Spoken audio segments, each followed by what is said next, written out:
Il était une fois un homme connu dans son village pour son tempérament colérique. Depuis sa jeunesse, il avait tendance à s'emporter facilement, surtout lorsque les choses ne se passaient pas comme il le voulait. Cette colère le rendait souvent amer et distant, même avec les personnes qui lui étaient les plus chères. Son père, un homme doux et patient, avait toujours toléré les accès de colère de son fils avec une incroyable bienveillance. Mais avec les années, le vieil homme vieillissait et devenait de plus en plus fragile. Sa santé déclinait lentement, et il n'avait plus la force d'autrefois. Le fils, accablé par les responsabilités qui s'accumulaient, devait travailler 2 fois plus pour subvenir aux besoins de la famille. Cette pression constante le rendait irritable et moins tolérant envers les faiblesses de son père. Un soir d'hiver, alors que le froid mordait la peau et que le vent hurlait à travers les fissures des vieilles maisons, le fils rentra tard du travail. La fatigue alourdissait ses pas et obscurcissait son esprit. Son père, maladroitement, avait renversé un peu de soupe sur la table. Ce petit incident fut la goutte d'eau qui fit déborder le vase. Le fils explosa de colère contre son père. Il lui cria des paroles blessantes, des mots qu'il n'aurait jamais dû prononcer. « Tu ne sers plus à rien.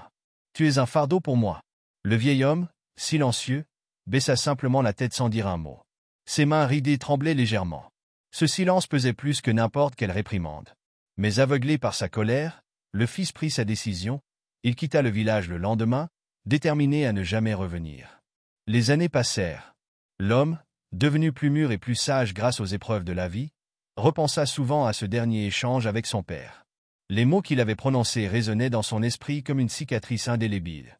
Un jour, rongé par les remords, il décida de retourner au village pour demander pardon. Mais en arrivant devant la maison familiale, il ne trouva qu'une femme inconnue, assise sur le banc de pierre devant la porte. « Où est mon père » demanda-t-il avec anxiété. La femme baissa les yeux et répondit doucement. « Après ton départ, ton père a beaucoup souffert. Il espérait chaque jour ton retour. La tristesse a rongé son cœur, et il est tombé gravement malade. Il est décédé il y a quelques années. » Ces mots transpercèrent le cœur du fils. Le poids de ses regrets l'écrasa. Il se dirigea en titubant vers la tombe de son père, située non loin de là, sous un grand chêne centenaire. S'agenouillant devant la pierre froide, il éclata en sanglots. « Pardonne-moi, père. Je t'aime tellement. » La femme s'approcha doucement et lui tendit un vieux papier froissé. « Avant de partir, ton père a laissé ceci pour toi. » Les mains tremblantes, il déplia la note et lut. « Mon fils, je n'ai peut-être pas été le meilleur des pères, mais sache que je t'ai aimé de tout mon cœur. Ne laisse jamais la colère te priver des gens que tu aimes. Le temps est précieux, ne le gaspille pas. Souviens-toi que les mots peuvent guérir ou détruire. Choisis-les avec sagesse. » Le fils serra la lettre contre son cœur, pleurant de douleur et de regret. Il resta là pendant des heures, murmurant des excuses au vent, espérant que son père puisse les entendre. Mais ces mots résonnaient désormais comme un dernier conseil, un dernier acte d'amour. Quelques jours plus tard, il décida de réparer ses erreurs. Il s'impliqua dans le village, aidant les personnes âgées, racontant son histoire pour sensibiliser les plus jeunes à l'importance de la famille. Peu à peu, il trouva un semblant de paix en transformant sa douleur en leçon de vie. Morale: ne laissez pas la colère ou l'orgueil briser des liens précieux.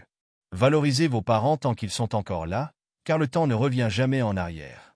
Les regrets sont des poids que l'on porte toute une vie, mais l'amour exprimé à temps est un trésor inestimable. Chaque moment passé avec ceux que vous aimez est un cadeau. Ne le négligez pas.